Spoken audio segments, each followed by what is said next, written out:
안녕하세요. 책 읽어주는 편안한 엄마입니다. 오늘은 한국 근대 여류 작가 중에 한 분이신 박하성의 미로를 읽어드리겠습니다. 작가는 1904년 전남 목포에서 출생하였으며 본명은 박경순입니다. 1925년 단편 추석 전야가 조선 문단지의 이광수에 의해 추천되어 문단에 데뷔하였고 1929년 일본 여자대학 영문과 3학년을 수료하였습니다. 1930년대 강경애와 더불어 중요한 동반자 작가의 한 사람으로 손꼽히고 있으며 등단 후 60년이란 긴 시간 동안 왕성한 창작 활동을 하셨습니다.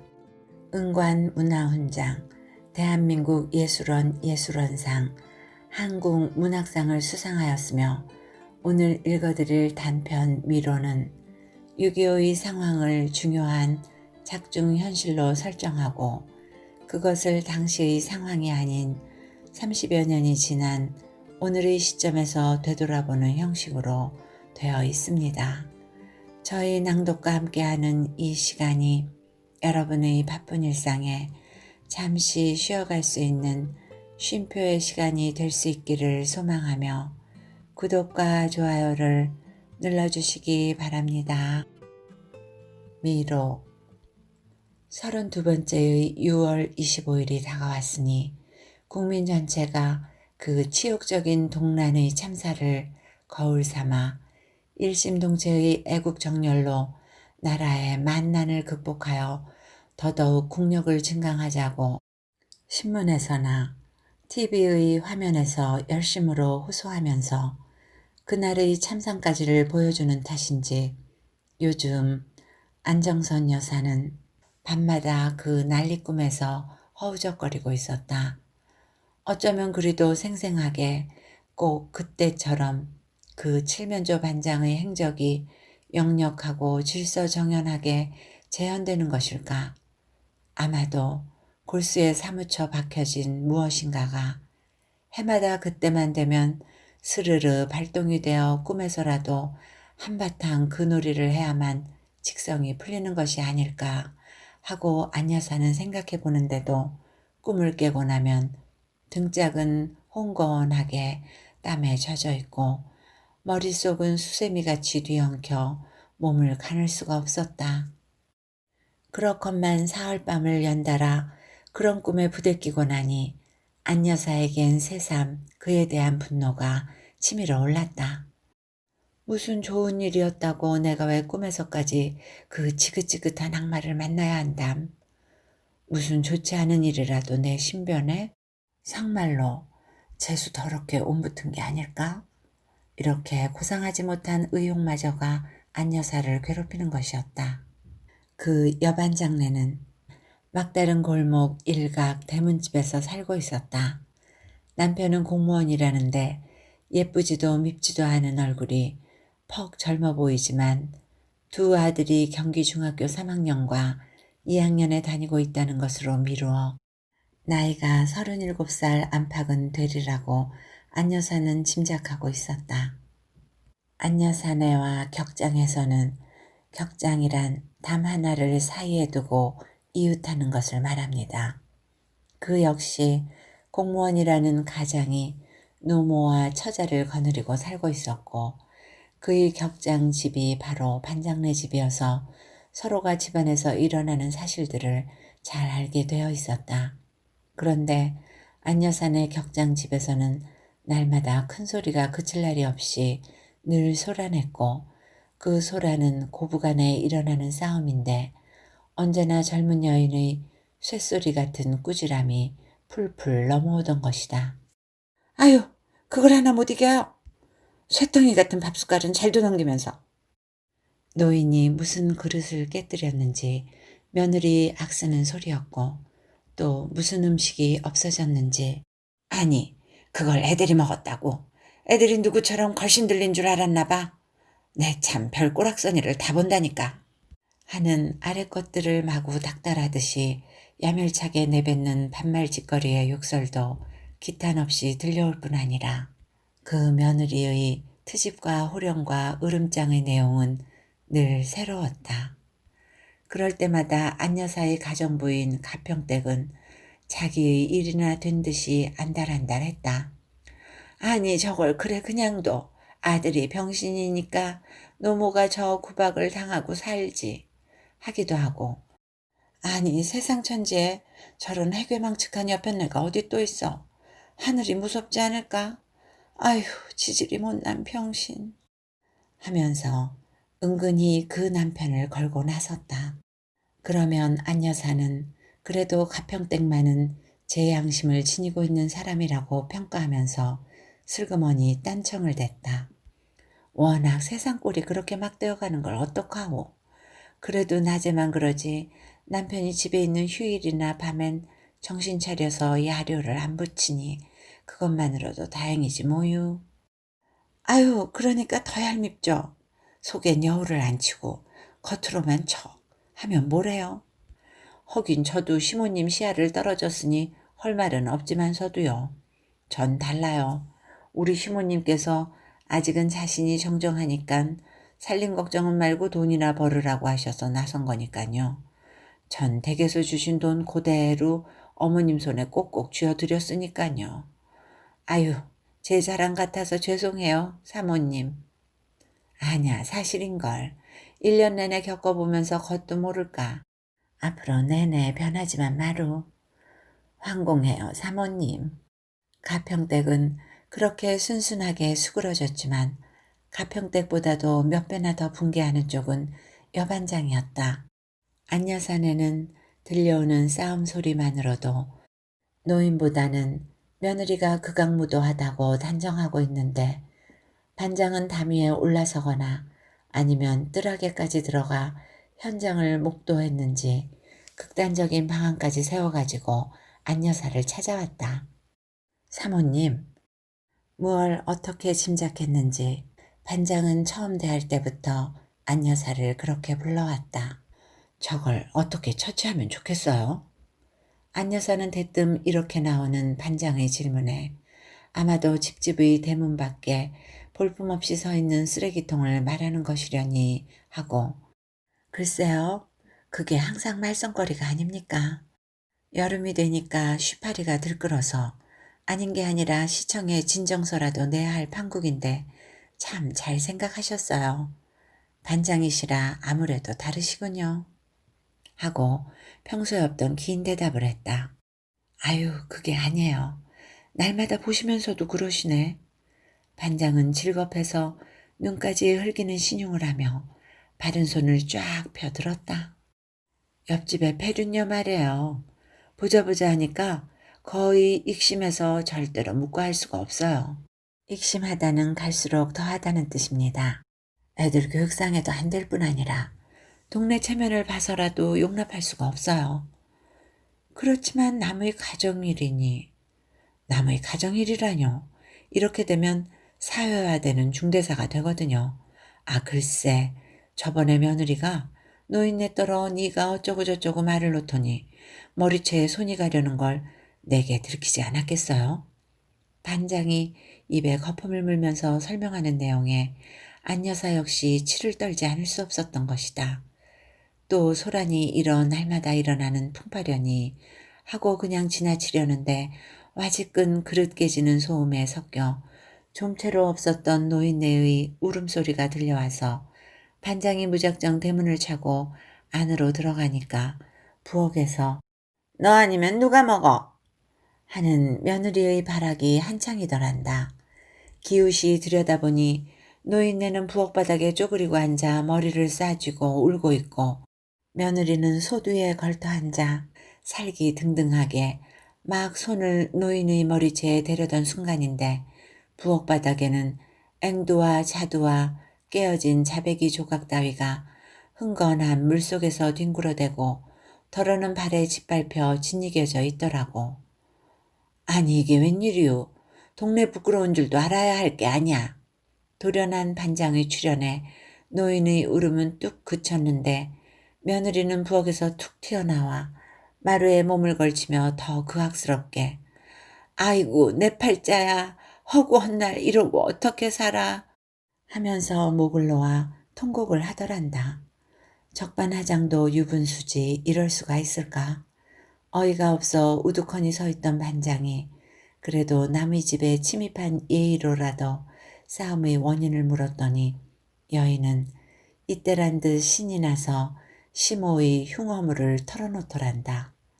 노인의 성품이 워낙 내흉한 데다 손버릇이 고약해서 며느리 세간을 뒤져 쓸만한 건 다 훔치고 일을 좀 시키면 되는 양 그릇은 다 깨버리는 데다가 반찬이건 과일이건 미리 다 먹어버리니 부처님이 아닌 다음에야 어찌 탓하지 않겠느냐. 말 한마디에 변명은 10마디니 자연히 솔직한 자기가 큰 소리를 내게 된다고. 미안하다는 사과는커녕 의기양양해하는 꼴이 너무 얄미워서 반장이 그렇지만 날마다 엄마 소리만 드높지 노인은 잠잠하시던데요. 아무리 그러셔도 손이 어른이신 시모님이니 며느님이 참어야 집안이 조용할 게 아니에요. 했더니 마구 뛸 것처럼 대들더라고. 어른이면 어른다워야 대접을 받지 숫째 날도둑질을 하는데도요. 오늘도 애들 주려고 앵두랑 자두랑을 사서 실ong에 얹어두었더니 내가 시키지도 않았는데 떡 물을 부어 씻고 있길래 웬일이냐니깐 애들 주려고 그런다지 않아요. 글쎄 절반도 안 남았더라니깐. 어느새 먹었는지. 그러면서 능청스럽게 정성이 뻗친 양 씻고 있어. 말 조심해요. 잡수시면 노인이 얼마나 많이 잡수는다고 행패를 하다뇨. 행패요? 흥. 그 노인은 땅콩도 아드득 아드득 깨물어대는데 그 물컹한 핵과일 따위는 우물우물 꿀꺽꿀꺽 잘도 생겼을걸 뭐. 뻔하게 눈이 배어. 갈수록 태산이라고 맞대어 말을 섞는 자기가 더 부끄러워 돌아왔지만 그 현장으로 보아 며느리는 좋게 심호의 머리채를 잡았을 것이며 그래서 노인은 머리를 싸쥐고 주저앉아 울었고 며느리는 자배기를 동댕이 쳐서 깨뜨린 후 앵두랑 자두 알맹이들을 발로 짓밟아 으깨어 버렸음이 분명하다고. 반장은 저만큼에 앉아 저 혼자 씩씩거리는 가평댁을 흘끔흘끔 보아가면서 설명을 한 후에 그러니 그런 폐륜녀와 한 동네에서 살 순 없잖아요. 우리 동네에 더구나 우리 반의 주민들이 어떤 분들입니까? 우리만 말단 공무원이지 사장님, 교수님, 회사의 고급 간부님들이 호주이신 가정들 뿐인데 저런 폐륜의 가정이 어떻게 공존할 수 있어요. 단연코 우리 반에서 축출해야 합니다. 전 이 동네의 주민으로서만이 아닌 반장으로서도 악질 주민을 몰아내야 한다고 주장합니다. 그래서 이렇게 우선 이웃인 사모님께 먼저 와서 알리고 다른 댁들을 방문하려고 하니까 그쯤 하세요. 전 동의하신 걸로 믿고 그만 가보겠습니다. 하는 마무리를 짓고 가평댁의 따뜻한 배웅을 받으며 돌아갔다. 전부터도 며느리는 포악무도한 여인으로 인정해왔지만 반장의 말대로라면 그야말로 절대로 용서할 수 없는 폐륜녀로서 동네에서 몰아내도 마땅할 것이라는 판단을 안여사 스스로가 내리고 하회를 기다리는데 과연 저녁나절에 반장이 바쁜 걸음으로 들어왔다. 어떻게 다 돌았어요? 그럼요. 모두들 한 말씀으로 이구동성이셨어요. 축출해야 한다고요. 그렇지만 밤엔 그대 가장이 계실 테니 반장님이 가서 사연을 말하고 그분의 동의를 얻어야 하지 않을까요? 그렇지 않아도 교수 댁에서 그렇게 말씀하셔서 같이 가서 그 집 남편과 대화할 세 분을 먼저 정한 거려. 참 잘하셨어요. 안 여사는 진심으로 반장의 치밀한 계획과 꿋꿋한 정의감과 부지런한 노고를 치하해주고 다과를 대접하여 보냈다. 마침 그날이 토요일이어서 옆집의 남편과 유지라는 세 사람의 대변자가 일찍 귀가하였기 때문에 반장은 유유하게 그들과 동반하여 폐륜녀의 남편을 만나 자초지종을 자세하게 일러주니 비교적 순박하게 보이는 그는 침울한 표정으로 본래 성격이 괴팍하고 당돌한 줄은 알고 있었지만 집안에서 노모와 이렇게 추악한 갈등이 있었을 줄은 꿈에도 몰랐습니다. 어린 것들이 가끔씩 할머니랑 엄마가 싸웠다고 하면 아직 철부지들이니까 귀담아 듣지 않았던 게 큰 실책이었군요. 내가 있을 땐 그런 기색을 안 보였거든요. 어쨌건 이렇게 동네 어른들을 괴롭혀드려서 그저 죄송할 따름입니다. 모두가 다 제 잘못이고 치가를 못한 탓입니다. 하면서 일주일 이내로 옮길 것이니 그때까지만 조용하게 기다려달라고 하더라고. 반장은 그날 밤 늦게 다시 와서 승전한 장구처럼 의기양양하게 결과를 보고하여서 안여사네의 각별한 치하를 받았던 것이다. 일요일이니까 늦은 조반을 끝내고 단골 싸전으로 쌀을 가지러 갔던 가평댁이 자전거에 쌀자루를 싣고 온 배달원과 함께 들어와서 이상한 소리를 했다. 사모님, 싸전에서들 쑥덕대는데 난리가 터질 것 같대요. 그렇죠, 아저씨. 배달원도 수긍하는 눈치였지만 워낙 민생고가 극도에 달하여 날마다 무슨 일이 일어날 듯이 민심이 흉흉해지고 있던 상황이라서 안여사네는 태연히 들어넘기고 말았는데 밤에 부실부실 내리는 빗속으로 은은한 포성이 들리더니 새벽녘에는 완연히 가까워지고 있었다. 새벽이 되자 낌새를 알려고 나가던 가평댁은 그의 난리가 터져 인민군이 벌써 어디쯤에 왔다고 피난들을 가는데 싸전엔 쌀이 동났다면서 입술을 시퍼렇게 떨면서도 다짜고짜 안여사에게 돈을 많이 달라고 하고 자루를 있는 대로 다 챙겨 달리듯이 뛰어나가더니 쌀이며 찹쌀이며 좁쌀 수수까지를 몇 번이고 이어 날랐다. 가평댁, 혼자 난리만 났나? 왜 이렇게 날뛰어? 아유, 아무 말도 마시고 저 하는 대로 내버려 두세요. 글쎄 싸전들은 다 문 닫히고 상점들도 텅텅 비어가요. 세계전쟁 때 징용군으로 끌려갔던 남편을 잃고 혼자 시부모 시야에서 자녀를 키우던 가평댁인 만큼 전쟁에 대해서는 안여사보다도 월등한 체험과 지식을 가진 모양으로 곡식이란 곡식은 하다못해 콩, 판, 녹두까지 끌어들이더니 다음엔 당면, 감자, 밀가루, 옥파, 양배추 등등의 야채까지를 가져 나르면서 이래야만 이 식구들이 난리를 겪어냅니다. 그저 먹어야는 하니까요. 하고 자신만만하게 안여사를 타이르듯 하였다. 안여사는 그 많은 물품들을 광해에 자리 찾아 차곡차곡 간수하는 가평댁을 도우면서 가평댁이야말로 하늘이 보내주신 구원의 손길이 아닐까 하고 맘속으로 극진한 감사를 하느님과 가평댁에게 올렸던 것이다. 드디어 올 것은 와서 적군은 서울을 점령하고 피난민들은 우왕좌왕 살 곳을 찾느라고 길을 메웠다. 화물 차량의 지붕마다에 트럭이란 트럭마다에도 사람들은 짐짝들과 동등하게 덮이고 쌓이고 하다가 떨어져 울고 부르짖는 아비 규환도 한강 철교의 폭파 때문에 순조롭게 이어가지도 못하여 남겨진 국민들은 어쩔 수 없이 적군 치하의 백성으로 전전긍긍 낮과 밤을 보낼 수밖에 없었다. 국민을 보호하여 마땅히 생사를 함께해야 할 절대의 책임과 의무를 가진 정부가 헌 신짝처럼 버리고 달아나 버린 국민들이 아니던가. 당당한 유지의 가정의 사모님으로서 추앙을 받던 안정선 여사는 그 당사자이던 반장으로부터 새롭게 반동분자란 가정의 여인이라는 낙인을 받았다. 그것도 바로 하룻밤 사이에 바뀌어진 돌발사인 것이다. 자칭 말단 공무원이라던 반장의 남편은 모 기관의 형사이어서 제1호로 전향한 덕분에 여반장은 적군 계열의 반장으로 자리를 굳혀 둔갑한 것이다. 반장이 제1착으로 인민군을 안여사 집에 안내한 후로부터 밤이면 거침없이 대문을 두들겨 구둣발로 안여사네 안방에 침입한 인민군들은 잠도 설치고 박혀있던 안여사의 부군을 끌고 가서 밤새도록 파출소의 보초를 세우기도 하고 하인 부리듯이 강제 노동을 시키기도 하였다.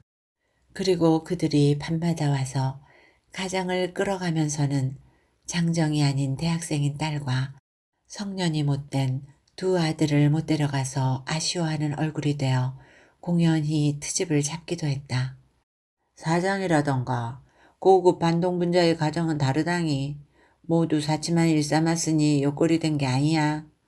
하필이면 그 통에 학질로 누워있었던 안여사는 그들의 그런 발길에 비단입을 가장자리가 채어나가기도 하는 수모를 당하고 있었다. 하룻밤 사이에 일어난 반장 번복의 돌발 사건보다도 더 귀신이 곡할 만큼 괴이한 일은 반장이 그 이웃의 페륜녀와 단짝이 된 사실이었다.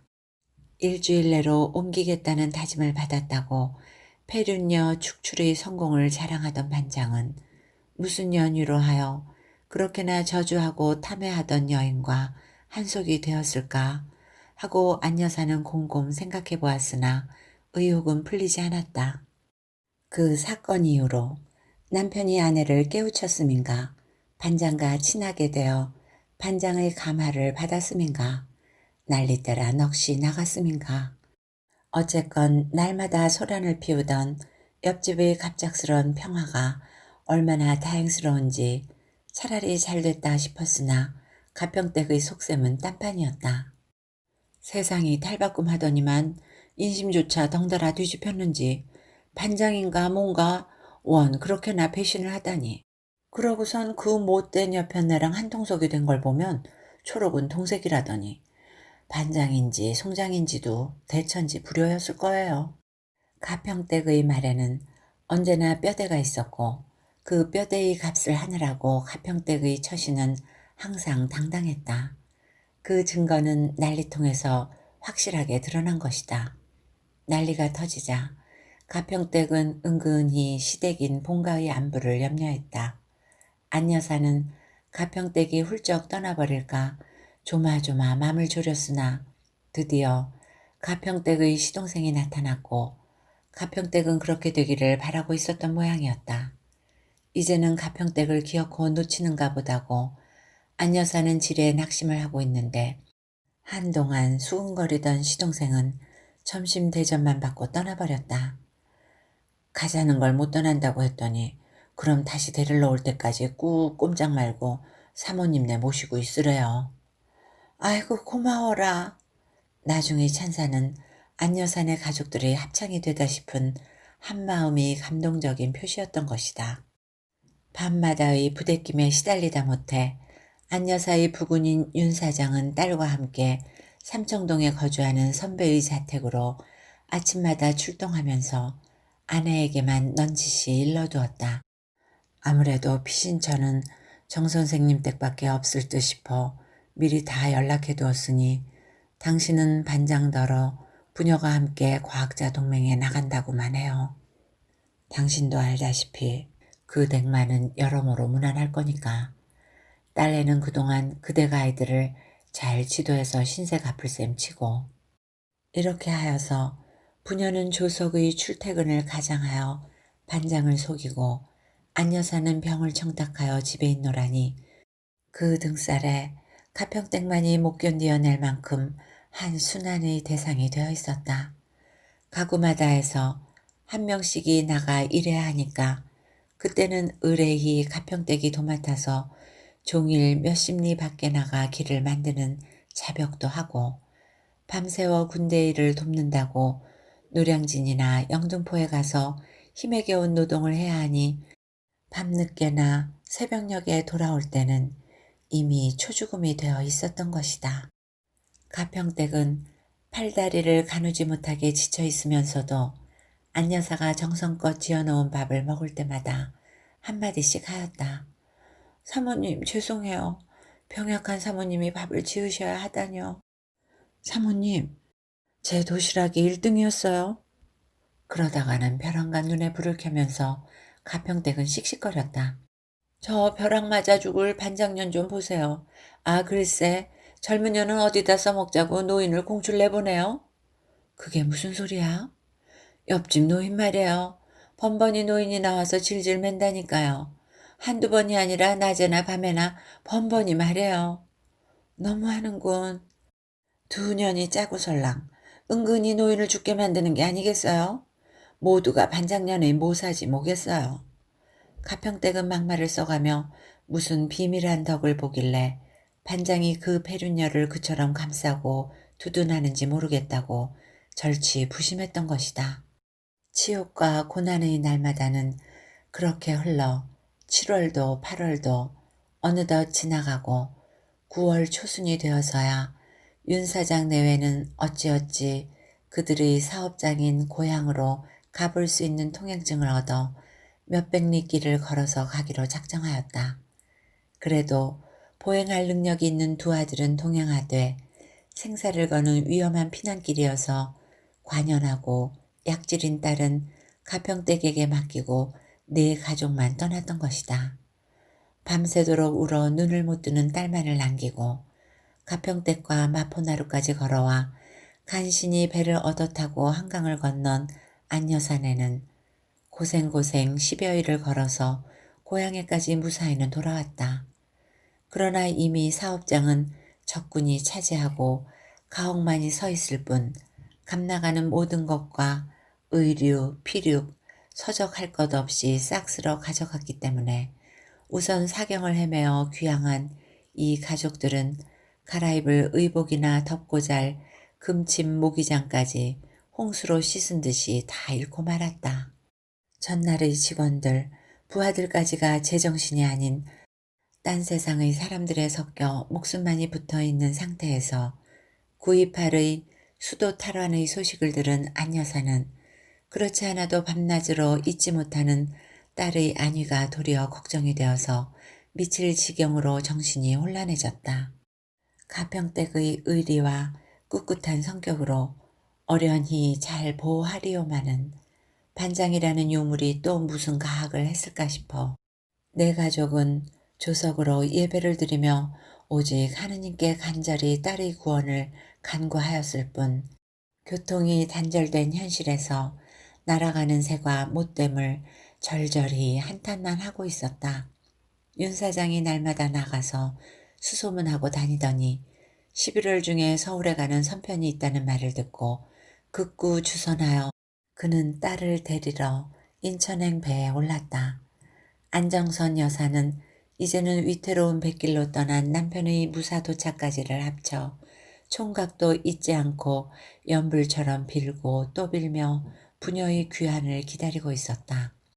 한 달 남짓한 시일이 흘러 12월 중순에 아버지는 딸을 데리고 드디어 안여사의 품으로 돌아왔고 집안은 초상집 같은 통곡성에 묻혀 있다가 또 경산한 집처럼 한동안 웃음소리와 친척과 친지들의 방문으로 들떠 있었지만 그간에 서울에서 일어났던 사실은 너무나도 비정하고 허무하였던 것이다.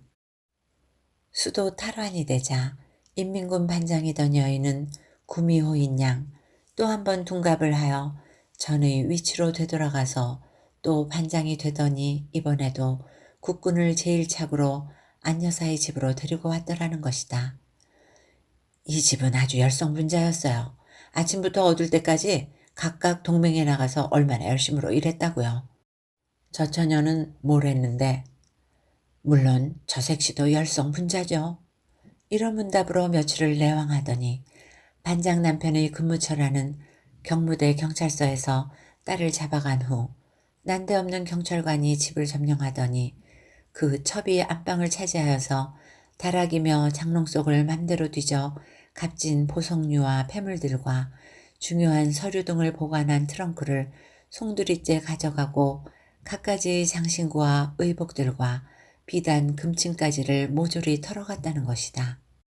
강력히 변명하고 반대하고 저항하던 가평댁은 그들의 폭행에 머리가 터지고 몇 번씩이나 기함을 하다가 스스로 기운을 차려 삼청동의 그 정 선생님의 저택을 찾아갔다.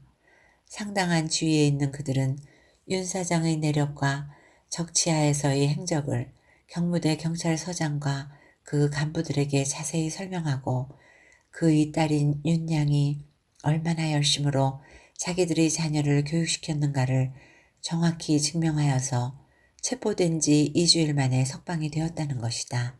그러니까 윤 사장이 서울에 도착했을 때는 딸애가 이미 텅 빈 집안에 남아 돌아와 있어서 부녀는 얼싸안고 재생의 기쁨을 즐기며 감사해 하였다는 것이다.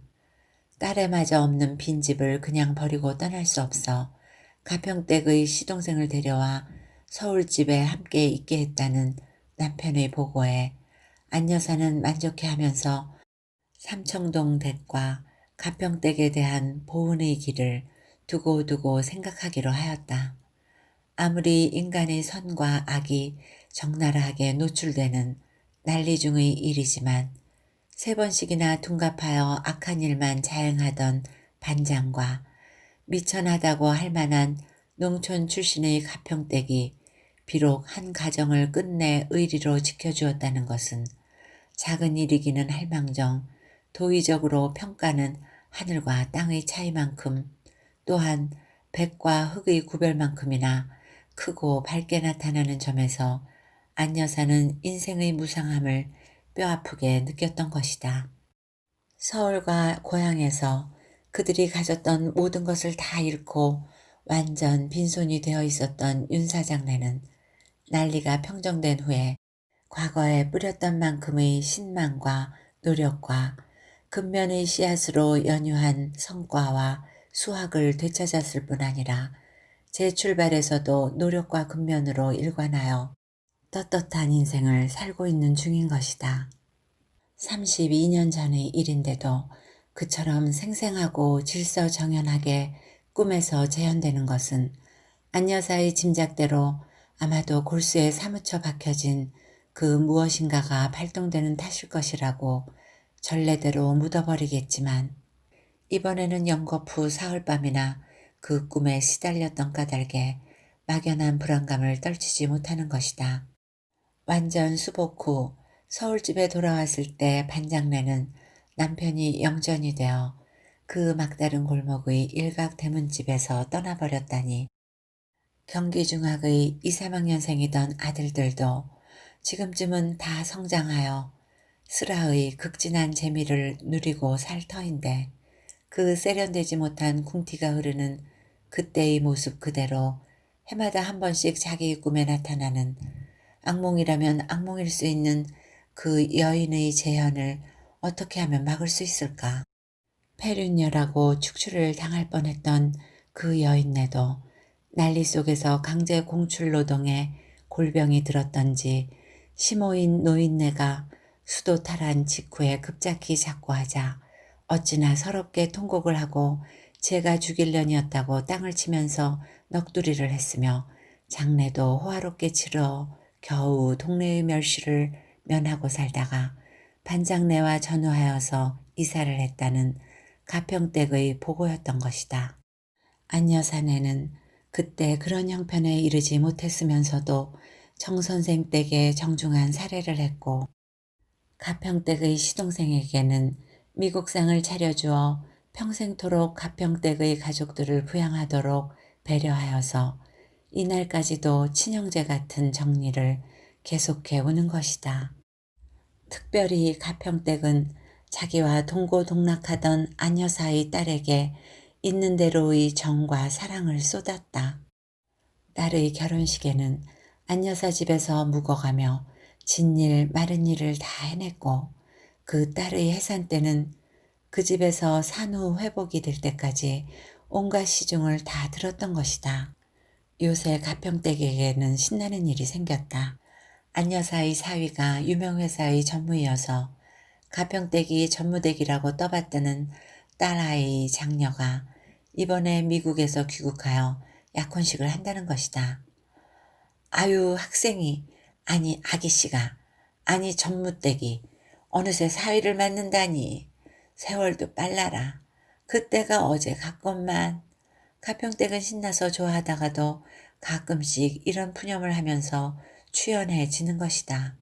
자기의 고백에 따르면 6.25 때 부모님과 두 아우가 보행길을 떠난 후 딸은 날마다 울기만 하면서 걸어 못 가면 기어서라도 따라갈 텐데 왜 못 갔는지 모르겠다면서 식음을 전폐하다시피 울고만 있다가 수도 탈환이 되자 덜컥 경찰서에 잡혀갔을 때는 100번 1000번 죽고만 싶었다는 것이다.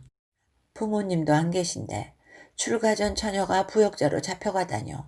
가뜩이나 외롭고 서러운데 유치장이라뇨. 가엾고 억울하고 분하고 그저 반장년이 미워서 꼭꼭 깨물어 죽이고 싶었을 뿐이죠.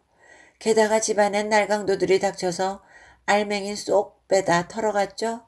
안팎 으로다가 너무너무 원통해서 1000만 번 죽어 없어졌으면 싶었어요. 가평댁이 눈물 섞어 이런 하소연을 할 때 오직 엄이라는 자신의 입장이 부끄럽고 저주스러워 안 여사는 아무런 말을 입 밖에 낼 수 없었다는 것이다. 그런 몹쓸 고통을 가평댁이 대신 겪다니 100번의 상상이 직접 그 일을 당한 가평댁의 현실감을 어찌 당할까 보냐. 가평댁이 가끔씩 회고담 끝에 추연해야 하는 심정을 안 여사는 함께 겪고 있었다. 가뭄이 계속되면서도 섣불리 비를 뿌리는 척하는 변동이 심한 날씨였는데도 손녀의 약혼날은 말 그대로 쾌청이었다. 명절인 단오날로 정하려다가 그날이 6.25이며 공습경보의 훈련도 있다고 하여서 다음 날인 일요일을 택하였다는 것이다. 신랑은 신부와 한 학교의 동학년인 동갑내기인데 비록 전문 과목은 다르지만 동포 학우들의 모임에서 자주 만나 직이 상합하여서 부모님의 승낙을 받았고 이번에 귀국에서 약혼을 한 후 다시 건너가 학업을 계속할 아주 이상적인 한 쌍이라는 것이다. 신랑의 아버지는 S대 명교수의 한 사람이며 그의 숙부는 젊고 유망한 정부의 고관인데 홀어머니에 대한 효성이 지극하여 효자라는 칭송을 얻는다고 하였다. 가평댁은 여기에서도 지지 않았다.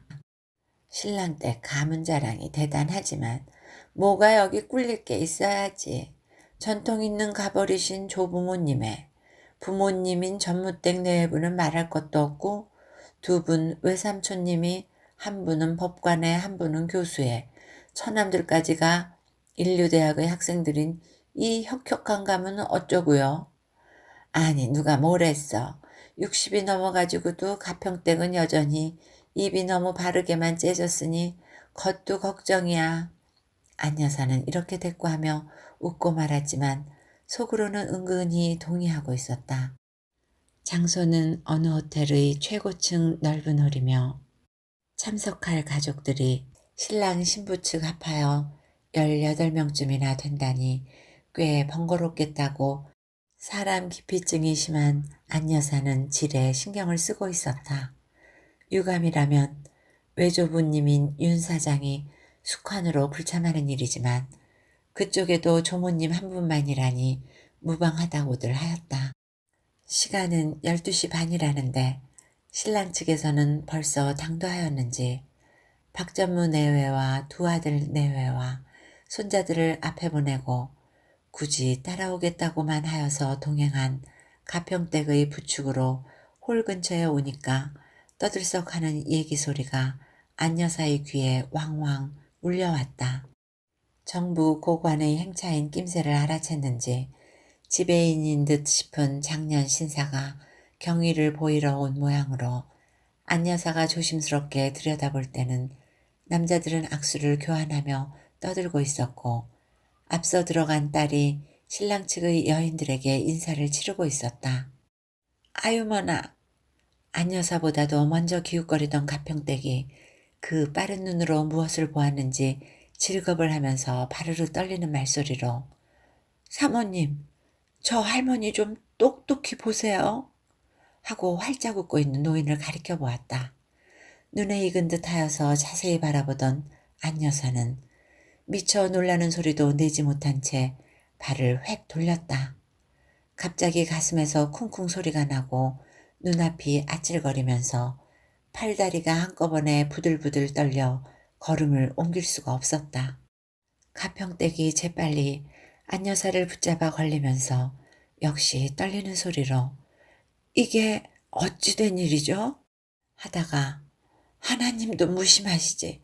아유, 이게 웬일이야? 하고 비명처럼 부르짖었다. 안 여사는 가평댁이 앉혀주는 대로 어디엔가 걸쳐지고 어머니를 찾아 다시 나온 딸의 창백한 얼굴을 보고서야 겨우 입을 떼었다. 흥분의 절정에서도 냉랭하게 가라앉은 음성이었다. 너도 알았겠지? 처음엔 잘 몰랐다가 나중에야 깨우쳤는데 저쪽에선 조금치도 절 못 알아보는 모양이에요. 그야 당연하지. 말라깨비 같던 아기씨가 저렇게 한박 같은 마님이 됐는데 알재간이 뭐람. 가평댁이 도끼 뻗친 말투로 내쏘다가 고관 아들 두었다며 궁티는 여전하군. 상티는 벗어 던졌지만서도 앙칼지게 내뱉어서 안 여사는 딸의 면전이니 말조심하라는 당부가 곧 나오려는 것을 눌러버렸다. 깨물어 죽이고 싶었다는 대상이었는데 무슨 폭언인들 못하랴고. 눈을 감고 생각에 잠겼던 안 여사가 벌떡 일어섰다. 난 가야겠다. 묵거던 벼랑간에 아파서 가버렸다고? 뒷일은 너 알아서 처리해라. 그렇지만 어머니, 난 그 자리에 끼어있을 사람이 못 돼. 하얗게 질려서 주저주저 하는 딸을 외면하며 안 여사는 승강기 속으로 들어가고 문은 이내 닫혀져 버렸다. 돌아오는 차 안에서도 가평댁은 쉴 새 없이 말을 했다. 오랜 세월 다지고 들치고 또 다져두던 우라통이 터져 걷잡을 수 없이 쏟아지는 듯 싶었다. 원수는 외나무 다리에서 만난다더니 요렇게도 영험스러울까? 아유, 원수는 두고두고 큰 원수던가 봐요. 하필이면 전무땡네 첫 경사에 이런 몹쓸 찬재를 뿌리다니. 하느님도 무심하시지. 지질이 악한 일만 골라서 해먹던 악인들이 저렇게 잘 살게 됐으니 말이에요. 안 여사는 줄곧 악의 혈통, 악과의 결연, 따위의 불길한 상념을 지우지 못하고 궁리만 거듭거듭 계속하고 있었다. 오늘의 내 처사를 남편인 윤 사장은 어떻게 평가할까? 나로서는 당연한 결단이지만 그이 같았으면 오늘 어떤 태도를 취했을까? 안 여사는 빨리 남편을 만나고 싶었다. 차는 전속력으로 집을 향해 달리고 있었다.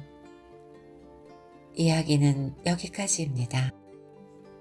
이 작품은 북한에 의해 일어난 피비린내 나는 6.25 전쟁의 참상을 부각하여 다루지는 않았으나 그럼에도 6.25에 관한 중량감 있는 메시지를 담고 있습니다. 어떻게 들으셨는지요? 여러분 모두에게 의미 있는 시간이 되셨기를 바라며 오늘도 행복하세요.